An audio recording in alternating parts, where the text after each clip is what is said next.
Welcome to Short and to the Point, a podcast from the Comeback in Awful Announcing. Here's your host, Jessica Kleinschmidt.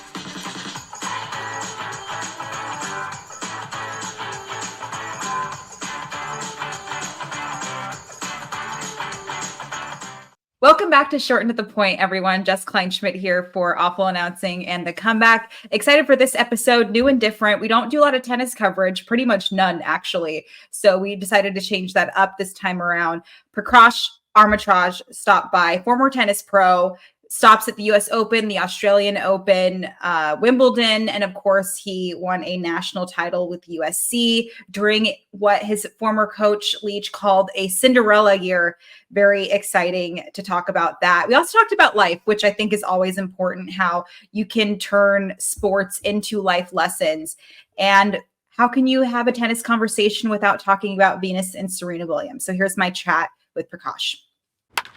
All right, welcome back to Short and to the Point. Prakash, thank you so much for being here. Before we press record, I wasn't lying when I said I am so excited to talk to you because of your amazing career. So thanks so much for stopping by. My pleasure. My pleasure. Thank you for having me. So I wanted to start off with your playing background before we get into the many avenues you are on. Before the college landscape, you had quite the pro career, US Open, Australian Open, Wimbledon. You were ranked at one point. So when somebody's asking you about your playing career and how you define it, what do you say? Just to give them a whole summary, I grew up around the game because my dad was top 10. He played for so many years. It was sort of a historical figure out of India. So I just kind of grew up with this like true love and passion for the game. And then, I wasn't very good as like a young kid. And then all of a sudden at 18, I became really good. I won the US national championships in Kalamazoo. I got a wild card into the US Open. That was the last one that Pete Sampras won. So it was like a special one to be at. And then played for USC, won a national title there, led them to the title as a freshman, and then turned pro. And I played for about 10 years. I represented India as a #1 Davis Cup player for quite a number of years, 30 years after my father did the same thing, which was really cool. And played in all the majors, made the singles final of the prestigious Hall of Fame championships in Newport, Rhode Island, which Dad had won 3 times. So there was some special vibes over there, and had some special wins, had some special moments, and then had a few too many injuries, and ended up stopping in the summer of 2013 when I had a pretty comprehensive shoulder surgery. Still got about 5 holes in there somewhere. Okay, so you're still living. You're living through 5 holes in your shoulder. Look at you. I love that. Exactly. And you casually just mentioned this national title with USC, but when you talk about the late Coach Leach, he talked about the fact that this was the Cinderella team. So tell me about the team and the fact that, you had such a beautiful relationship with him. That was a wild year. Well, just to tell you a little bit about Coach Leach, our families have known each other for a very long time. And, because I had done well in juniors, I had scholarships sort of everywhere, but I wanted to stay close to home because I wanted to stay close to Dad and Mom and have Dad overlook my tennis. So it came down to USC and Stanford for me. So those were the only 2 places I took recruiting trips. And I went to Stanford, and, Stanford was amazing. Dick Gould showed me a great trip, beautiful campus, just amazing. And then I went to USC, and, Dick Leach, there were no frills. And he just kind of he bought me a burrito at Cafe 84. Right. That'll do it for me. I'm like, where do I sign? Right next to the dorm I stayed at. And he was just like, listen, we have our history here. You'll be able to be close to Dad. And, I'm going to watch over you. And, it was just something about the feeling of it being in LA that I just kind of signed up. And, we had an up and down season. And it was a pretty deep team, even though none of those guys ended up playing pro after that. And we were seeded 11. We were the lowest seed in the history of the NCAAs to win it. It was wild, but it was just one of those things that all came together. In the quarters, semis, and finals, I won either the clinching or deciding match in all 3, and ended up getting the MVP of the finals, which I didn't even know that award existed, and it all just kind of all just happened so fast. And Dick, to this day, Dick Leach was so special. Lindsay Davenport, who's his daughter-in-law, who I work with at Tennis Channel, used to tell me all the time, right up until his passing within the last year, at so many dinners to this day, he would continue to talk about that one title run because it was so special. I remember so many wonderful times from him. I love that. And I love there was no frills. It's just, this is what he means and he means well. And he was straight to the point. I think that that's important. I wanted to talk about your injuries a little bit more because when it comes to an athlete, your body is your job. And so when your mind and your body aren't matching in the same aspect and you kind of have to retire because your body's not there, what was that realization like for you? For a while when I left tennis in 2013, it was actually really difficult because I felt like, you didn't achieve anywhere close to the potential that you actually had within you. But, now looking backwards, it all makes sense because you almost needed those scars almost to be able to push you into all the different things you're doing now. And things are going so great that I firmly believe it's because of that. But at the time, I think it was a couple of things. One, a lot of the tour wasn't as sort of focused in on the professionalism that they are now. So it was a little bit different. The diet, all that kind of stuff wasn't as on point. You still, busted your butt out there, but it wasn't sort of as on point. And two, I probably, even though I work so hard, my mental focus probably wasn't as through the roof as it is now. I mean, if I took my discipline that I have now and kind of implemented it then, it would have probably resulted in, a healthier career and some probably better results and being able to implement some of the work I put in better. So I think part of it for me was just maturing at different times, different stages.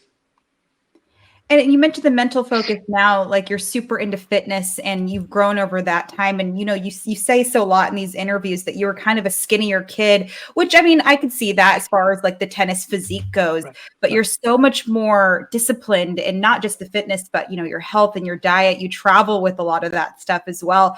And so why do you think you adopted that mentality now as opposed to when you were younger? A couple of things. When you leave a sport and you're used to training, 6, 7, sometimes 8 hours a day in various disciplines, you go into the business world, you go into the entertainment world. You're like Jess. I'll do a lot of things in my life. I'll do sports broadcasting, I'll do acting, I'll do producing, I'll do a lot of different things. But like on my gravestone, it's gonna say athlete first. That's how I was born. So I need something to ground myself, every day. And life has so many unsureties here and there. It's like, what is the one thing you can control every day? And because I couldn't really weightlift, when I was playing, it was something that I kind of fell in love with.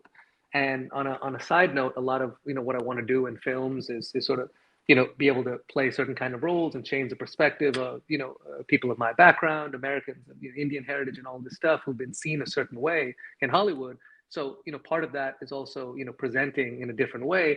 So for all those reasons, I fell in love with it. And then once I really got into it, I have so many friends in the bodybuilding industry and the fitness industry. And I just, it's such a great metaphor for life. Because, one week you're picking up a 5-pound dumbbell and you can't lift it 2 times. You physically cannot. Wow. But by the third week, just as an example, by the third week, you're lifting it 4 times. Then you're lifting it 6 times. You're physically training yourself to believe that something that was once impossible is now possible. What a beautiful thing to ingrain into your head. So, starting every day with that kind of just sets me on the right track to kind of go after everything I need. I love that, especially improving after your athletic accomplishments. And you listed acting and, you have the Hollywood background that stems to your father, and we'll get into your dad a little bit more in a bit. But when you add all of this, you talk about broadcasting as well, your athletic background. How do you balance all of it? Because there's still a different approach. And I saw in an interview with you with tennis.com, they said you're a different person when you are an actor, of course, because you have to portray this character, but you do the behind the scenes stuff. You're different with broadcasting. How do you balance all of that out? Well, as far as I'll answer it in 2 ways. As far as the balance is concerned, I don't really have balance. I'm just, I'm always just kind of a how you do anything is how you do everything kind of guy. I'm really bad if I'm not all in with something. So I kind of just pick the things that I'm willing to fall on the sword for, and then just go all in with that. So, I think probably from 2013 to about 2017, 18, I was trying to find my way. I was studying at some of the best acting classes. I was learning the producing game, the financing game to help build our company. And I was doing a couple of broadcasting things here and there. I did Wimbledon a couple of years for Star Sports in India. I did it for BN Sports in the Middle East. And then I really got the Tennis Channel opportunity more in like 2016, 17, and then my first major one at the end of 2018. But I was just kind of like, at 2018, I just kind of shut everything out of my life. I just kind of shut out my entire social life. I literally didn't eat a meal out. For about 5 years, I weighed every single ounce of everything I ate. And whether I was getting ready for a shoot or, something, or I had one cheat meal a week max. Yeah. And I was only work. I mean, even now on the road, I'll do 12-hour days, at Tennis Channel. And then I'll come back because it's in Europe, and I'll do Zooms with my acting coach. And I'll have meetings with my producers and whatever films we're working on. So it's constant, but I love it so much, all the different parts of it. So none of it feels like work. And God's grace, it's all kind of like, fully coming to fruition now. But just to answer the last part of your question, finding the balance and why I've been able to find my way is I can't do anything unless I find some kind of authenticity and truth in it. So, even in the broadcasting, for example, look, I don't want to, nor should I, or can I compete with a Jim Courier, who is just I love watching him. Jim is just the best. Or, some of the other tennis guys. My best ability is to be Prakash, as unadulterated as I can. So I just lean into that as heavy as I possibly can. I love the interaction with the players. I know what it is to be in their shoes. So I feel like one of my greatest strengths is the communication with the players, and they're able to open up. Even my perspective when I'm asked stuff on analysis, for me, tennis is a metaphor for life. So half the time I'm not talking about the tennis. I'm talking about how what they're doing relates to life and how we can learn from them. And then you make all the fans kind of relate to these people more as individuals, which I love. All of that is stuff that I genuinely love. So I lean into it heavy. Even in acting roles, I try to find the Prakash in each of them. And I think that's what allows me to connect to it. Even on social media, I hated social media in the beginning because I'm like, I know these people, they don't actually live like that. They don't actually talk like that, So I couldn't get around the fakeness of it. But then I realized, as long as I just lean into what I want to put out there, I can go to bed at night. I can have sort of that, peace of mind. And I'm in some minuscule small way putting out what I would like to receive. So that's kind of how I keep the balance with whatever it is, honestly, that I'm doing. I love that. And I'm glad you mentioned authenticity, because that's kind of the basis of this podcast and my life too. I think it's so important. Was that something that you've always believed in, or was it a lesson you had to learn over time to being authentic? It took a minute. I'll tell you a quick story. I think for the first probably 28-ish years of my life, I was, my father was just my ultimate hero. It was always him and Muhammad Ali, because they really meant something more than just sport, So I just wanted to be like Dad. Ever since I was a kid, every single ounce I tried to be exactly like him. And I am in many ways, but I'm also not in many ways. I have a lot of my mother in me also. And, around 28, I kind of left the tour for a small period of time. I'm giving you the short version here. I became very close with Venus and Serena, spent a lot of time with them. And I kind of got to see how them and their family are together. And that deep bond is really what allows them to sort of reach and dig deeper than a lot of others and pull this like unearthly greatness from them. So it kind of made me think about this philosophy, which I speak at colleges and I've written in GQ and stuff about, which is my sort of what's your code philosophy, which is very simply, I feel like every single person who kind of embodies greatness has this overarching code, this sort of set of principles that trickles down into literally every single decision you make on a daily basis. So it just kind of became about strengthening that on a daily basis for me. And that turned into just sinking into me.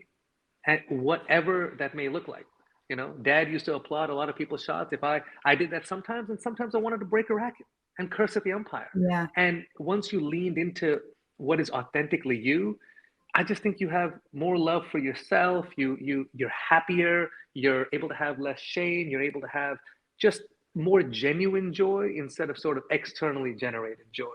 And it's a process. Look, we're still constantly going through it, but I can say I'm better than I was a year and 2 years ago, and God willing, I'll be better in a year and 2 years, I agree. And I'm glad you appreciate the fact that sometimes we do need external validation. And that's sometimes a girl just wants some likes on Instagram. I don't want to lie about that. Like every now and then you need it. Come on. And that's, I think that's still being authentically you, where you could admit that you want some of those things.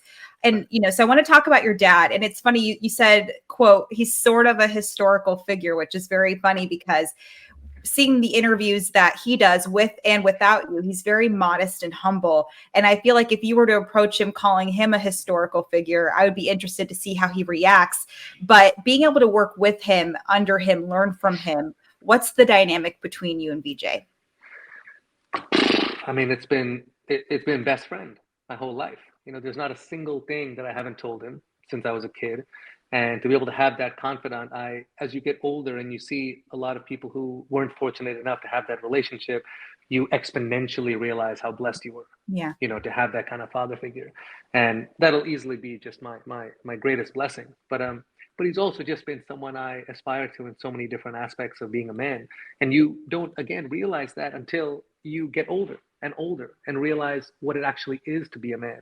And then you think back on some of the decisions he made, which wouldn't have been easy. And it's a constant growing appreciation. But it's been beautiful. And what I love about him is the things he doesn't know, he tells me, hey, I don't know. Go get this info from someone else, as opposed to needing to be that person who just kind of tells you everything, even if he doesn't know. So that's been a beautiful thing. And I'll probably say he's been my greatest blessing in the broadcasting side of things, because for about 20 years, since I was a kid, and he used to be doing Wimbledon for Star TV out of Asia, I would go and sleep as a kid in his broadcasting booth.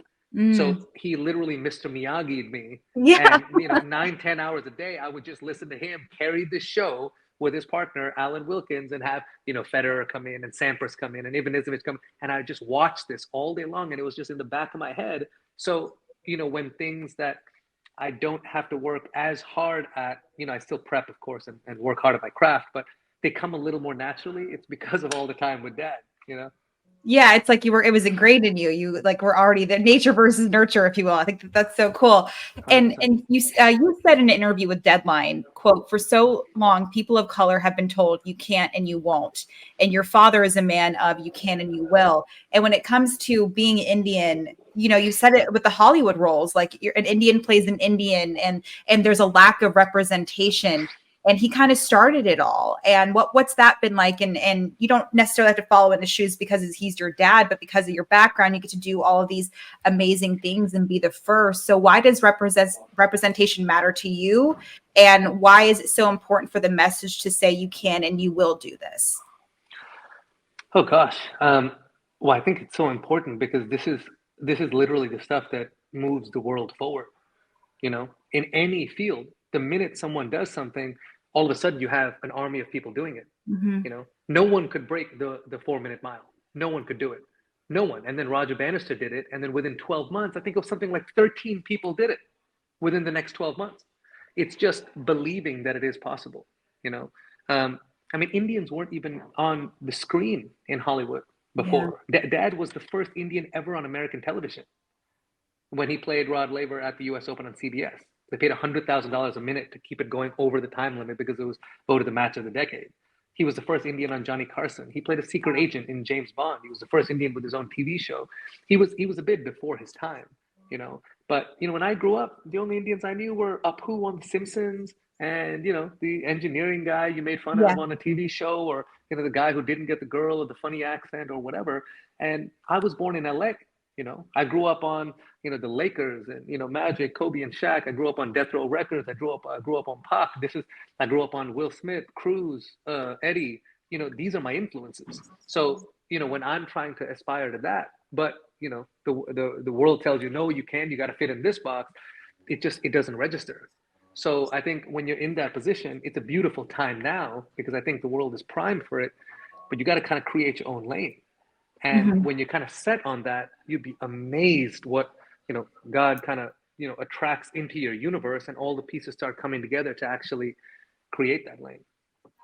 And it's interesting because even beyond Hollywood, when you were playing, you said this really awesome quote about when you're winning, especially over in India, when you're winning, you're Indian. but when you're losing, you're American born, the headline. So what's the pressure there? Because sometimes you're not Indian enough, sometimes you're not white enough. So how do you kind of deal with that when you want more representation, but you also can't represent yourself a certain way? It feels like that's kind of toying back and forth with you. I'm glad I'm getting a chance to answer this for you now, because I would have given a different answer 15 years ago when I was playing, for sure. And that's absolutely right. I remember saying that probably when I was playing Davis Cup for India, and I would never forget when I win, it would say India's Prakash, and when I lose, it would say American-born Amritraj loses. You know, it was wild, but I mean, look, people are going to say what they want to say at the end of the day, but again, when you're in LA. And you know, you may feel, everyone feels, oh, you know, that's the Indian kid. Or when you're in India, they may feel, oh, that's the American guy. You know, and all you want to do as a kid, obviously, is fit in. But then when you start to grow and change your perspective, you end up realizing, you know what? It's not that I was a kid without a country. I was a kid who was blessed with two different cultures. Yeah. You know, I grew up with all these beautiful LA things that I mentioned to you, but I still have all my South Indian roots that I grew up with in my household. What a beautiful richness that is. That means anything that I bring to the screen on sports broadcasting, acting, whatever, it's going to be unique. And Denzel Washington was directing Michael B. Jordan in a Journal for Jordan not too long ago, a couple of years ago. And Michael B. was trying to, you know, learn as much as he could on the directing side, because he was about to direct Creed 3. That was his directing debut. And something I'll never forget, he said, Denzel told me that universality is in the specific. The more specific you are, the more it actually relates to everyone. So instead of trying to sort of, you know, as I was earlier, be all encompassing and make everyone okay and happy and kind of, you know, sort of like what you're doing, now it's just about specific to you. The more specific you are, it's crazy how many more people relate. Yeah. So, you know, I'm an amalgamation of two beautiful cultures. And guess what? My second best language after English is Spanish. The third is Tamil, where I understand a little bit. It used to be better, but Spanish is it because I grew up in LA. Yeah. So go figure. You know? And people wouldn't guess that because people just want to go straight toward whatever. They don't want to have a conversation with you about that. Exactly. What a theme that was brought up a little bit was social media with you, and I know when you were playing, you know, USC days, that this is more message board vibes. It wasn't like Twitter and Facebook and all of that. But, you know, you saw the headlines in addition to the one that we were talking about previously. There was obviously extra pressure because it's, you know, Vijay's son. Is he going to be the next big thing? You have these headlines attached to you. What's been your relationship with social media over the years? Because you've been very outspoken about, like, it bothered you at one point and you were letting these people get to you. So how is that? Has it altered over the years, and what's your relationship with social media, with the comments toward you? I'm the best I've ever been with it now. You know, when I first came on the tour, that was like 2002, 3, 4. So there were message boards, and it was brutal. Yeah. At that time, it was brutal. Oh, he'll never be as good as his father, this and that, and it was just absolutely brutal. And now looking back, it 100% got to me. Yeah. Absolutely, because I just wasn't the man I am now. And that's part of life. That's part of the journey. And, you know, that's why I love, you know, when I look at players like Carlos Alcaraz and Yannick Sinner, who their number one priority is just, you know, staying in their circle with their people. It's kind of blocking out the rest of the stuff. And, you know, I had done such a good job of that up until about 18. And then after that, when I got into the pro world, just, you know, all this stuff started coming and it's tough to handle. But now I'm much more concerned. I'm a very process and journey oriented person now, not results oriented. So I never do anything to garner a certain response. Now, as long as I'm happy with my output, what I put out there, and it's something that I would want to receive if I was on the other side, I'm thrilled. How the other person receives it is honestly a reflection of their own lens. You know, that's something that I've realized also. We live in a world where everyone's perception is different. You know, we could both look at a tree. I could think it's blue. You could think it's red, and we're both right. Right. So all you can really control is, you know, you got to put out what you want to receive back. And then after that, honestly, it is completely out of your hands. You know? Yeah. None of your business at that point. And I'm right there with you. And you were talking about when it comes to coverage for tennis, and I'm very guilty of it too. you talked about like the big five, like the main people, you know, Federer, Venus and Serena, unless those people are in the event, in the match, most of us won't pay attention to it. And you want some of these storylines to be talked about. And I can relate. I want these young baseball prospects to be talked about, but I realized the casual fan couldn't care less. How do we embrace more of the quote unknowns that shouldn't be unknown, just so the casual fans paying attention to tennis more? Here's the way I look at it. I think a lot of that responsibility is honestly in our hands. Yeah. And in all the networks' hands.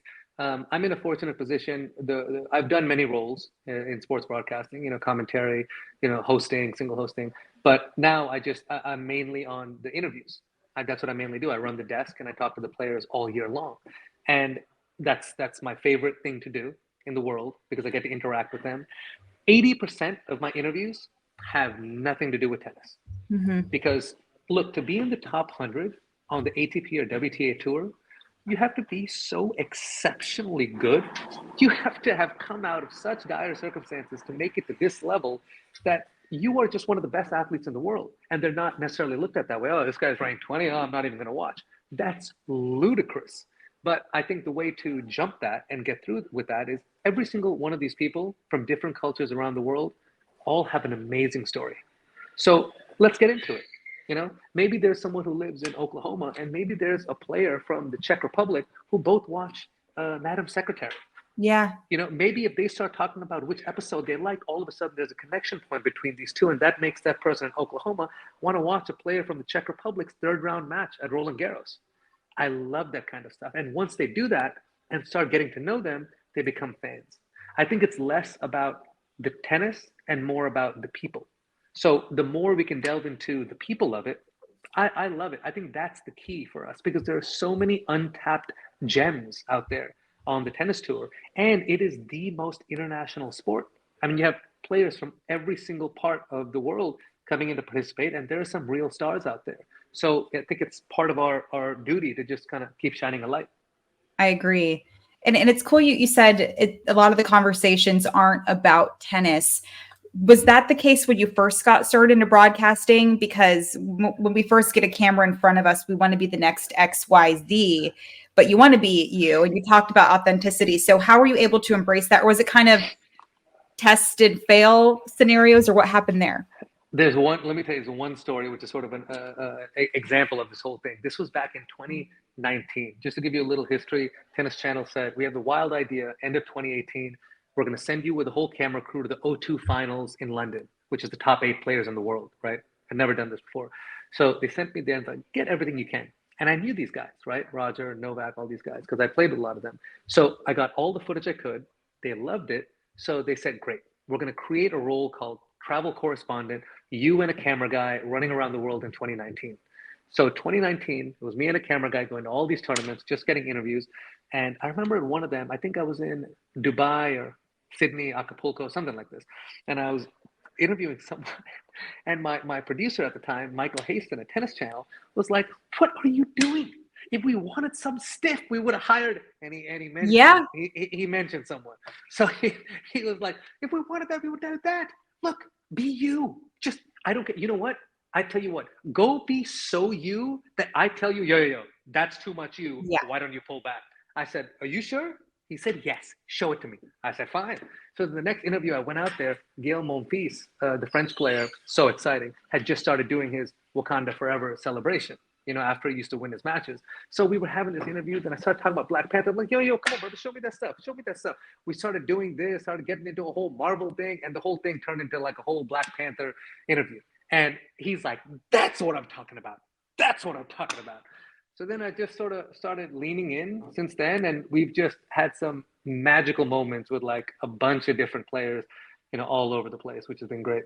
Was there a sense of relief there too? You were like, okay, cool. Now I can, because if anything, you can be better because you can hone in on just being you. Was there a sense of relief? Like, I can do this now? Well, it just kind of gave me, I'm a workhorse in anything I do. I love to work. And if it's at a 10 out of 10, I'm like, how can I get to a 10.1? Right. So if anything, this gave me a clear path to work on, you know, and now I know exactly what direction to move into. So, you know, even when I study, and look, I MC events, I host events too. before I did this, in between acting and when I was sort of a little bit downtime between traveling and I couldn't be in an acting class, I would do stand-up just to kind of work on that muscle. Oh, okay. I love that. So I've studied all the great stand-ups in the past, and I studied that more than I study broadcasters and stuff like that. So this gave me a clear path to kind of mesh a lot of these avenues into one.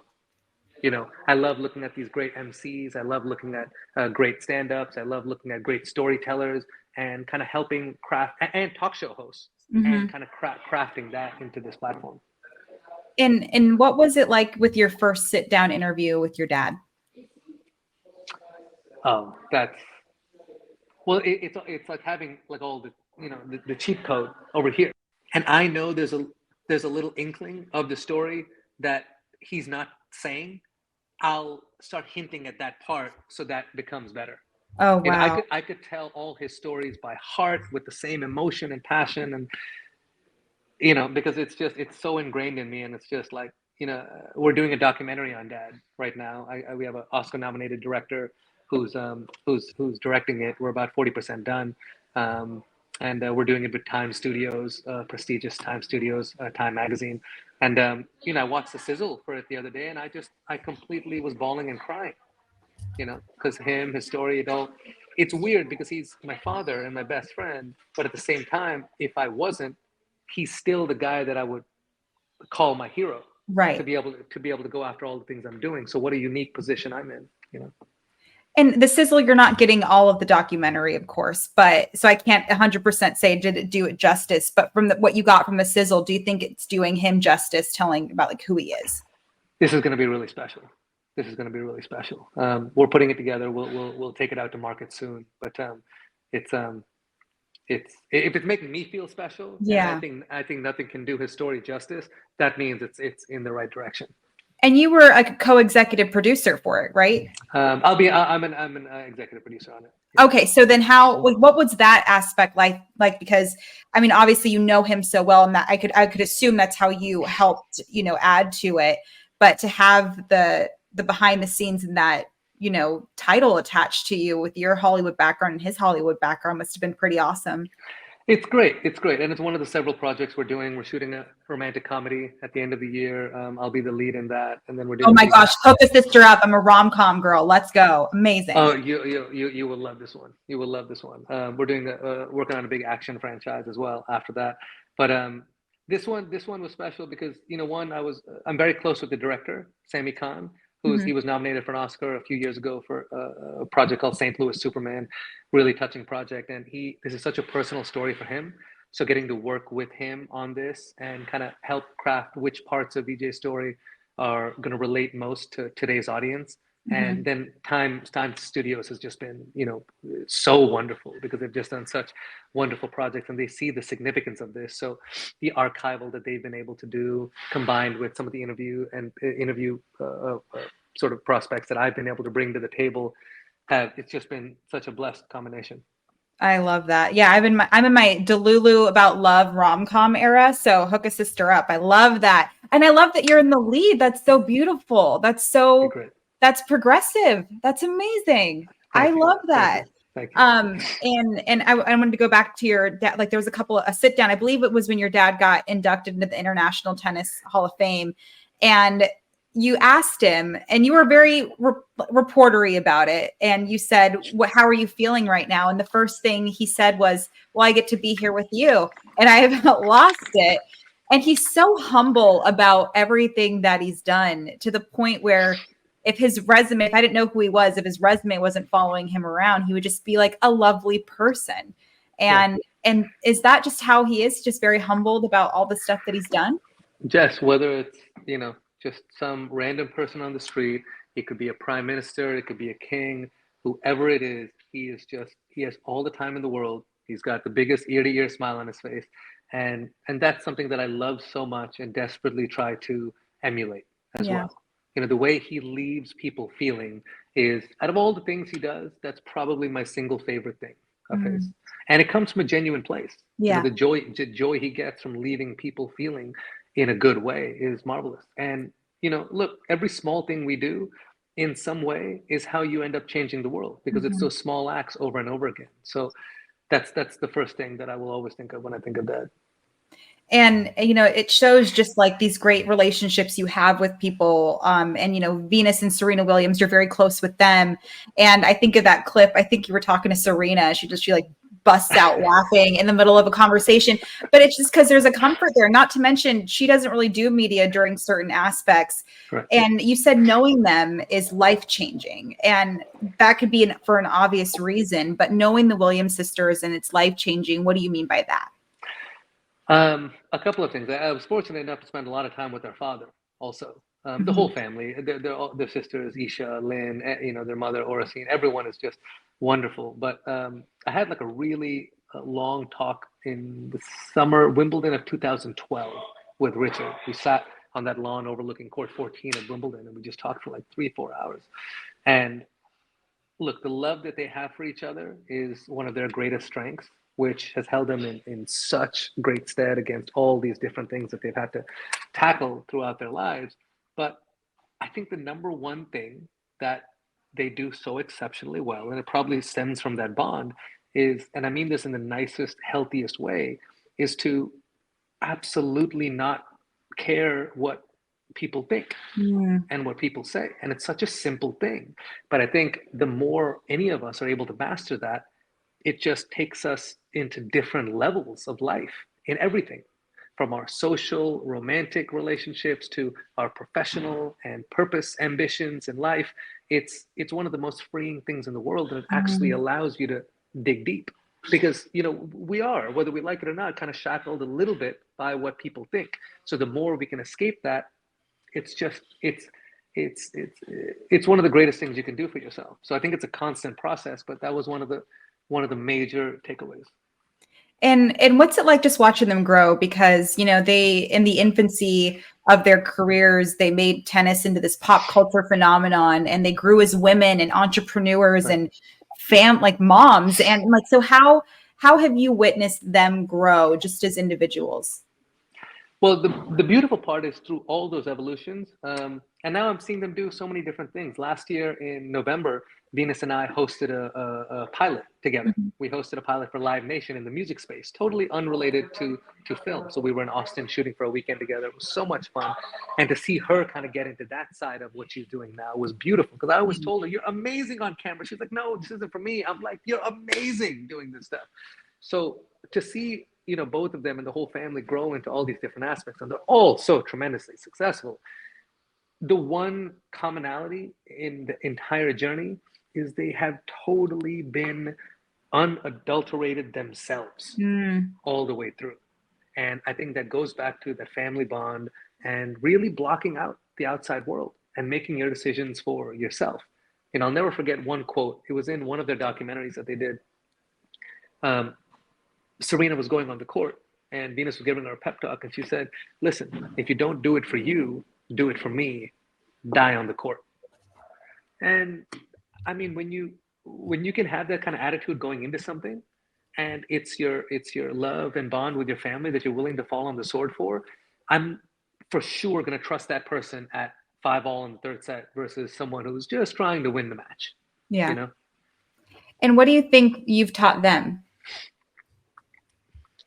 Gosh, I don't know. I really think you'd have to ask them. Okay, fine. I'll go ask them. I'll go ask them. You might need to. I really think you might need to. But we stayed close through all these years. It's been a long time, and it's a blessing when you don't see people as often as you do, you did. But when you still see each other, it's still like you've been seeing each other every day. That's a blessing, and that's rare. And when it comes to, the rise of pickleball is really interesting. I know you're invested in this sport. What was it like when you first were introduced to it to now you're putting money toward it? Was it a seamless transition? But you were like, what is this thing? What happened there? Well, I'll be very honest with you. It started off really as, like in anything in life, you're not necessarily betting on the thing, you're betting on the people. Okay. And this was at the end of 2021, I think. And I got a call from Stu Duguid, who runs Evolve with Naomi Osaka. he was her agent, and then they left to start this agency, and with Nick Kyrgios. And he said, listen, I'm putting together this squad to be able to come in and try to buy the Miami team. Are you interested? And I said, on the phone call, like without any due diligence, I'm like, yeah, absolutely.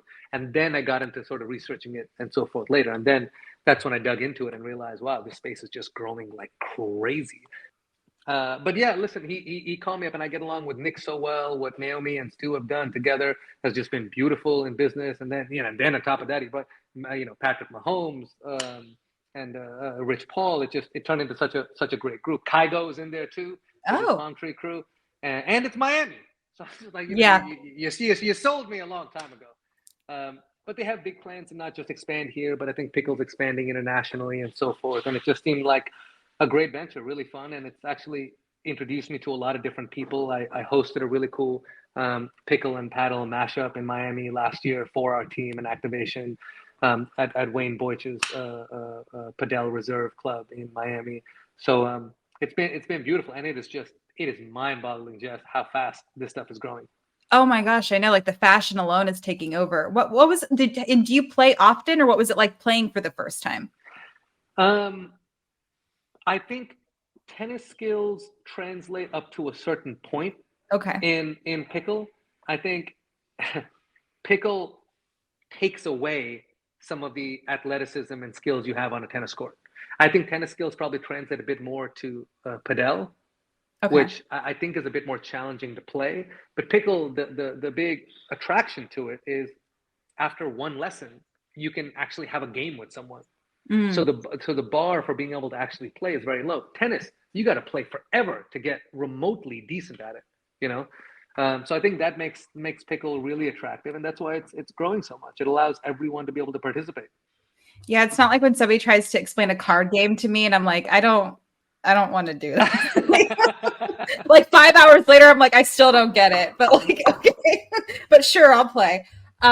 Before I let you go, it's kind of cool that you're different from, you talk about the man you are now compared to when you were younger and all these life lessons you've learned. If you wanted to give your younger self a message from the man you are now, what would it be? Man, I guess the number one thing would be to do whatever you want. Go after absolutely any and everything you want. But two things. You can have anything in this life, but you can't have everything. So life is all about choices. You can do anything. You can have this, but sometimes if you have this, it means you're not going to get this. If you get this, you're not going to get this. And that's just the way life works. So I think you got to go after the things that are most important to you, unadulterated, be unapologetic, and really try to make your decisions because you want to do it. Not because you're doing something you don't really want to do because of what this person thinks or what that person thinks. I think if you make your decisions in a way where you have peace of mind, you are always going to be happy. I have found that I am my happiest when I have peace of mind with my decision making. We don't have control over life. Life can go all over the place. But I just remember that when I look back on stuff and I'm like, oh, why did I do that? Why did I do that? When I started getting rid of that feeling, because when I look back, I'm like, oh yeah, I would still make that decision. However it turned out, you're still happy. So peace of mind with your decision making and do things because you want to do it, not driven by anything else. That's I love that. Probably the number one thing. I don't think we can end it on a better note than that. I so appreciate your time. This is wonderful. That was such a blast. Thank you for having me, Jess. Such a blast. Of course. That was Prakash. And why not hear about some life lessons, not just from him, but from his tennis legend of a dad, Vijay and Serena and Venus Williams. So thanks to him for stopping by. You can see Prakash on the Tennis Channel covering the French Open. Very thankful for his time. And I want to know what his workout regime is, not because I plan on doing it, but just because I'm curious. And I really admire his discipline because I was eating a Reese's peanut butter egg in bed last night before bed. Thank you guys so much for stopping by Short and to the Point on Awful Announcing and the Comeback. For producer Philip, this is Jess Kleinschmidt, and we'll see you next time. Want even more short and to the point? Follow Jessica at KleinschmidtJD and head over to thecomeback.com and awfulannouncing.com.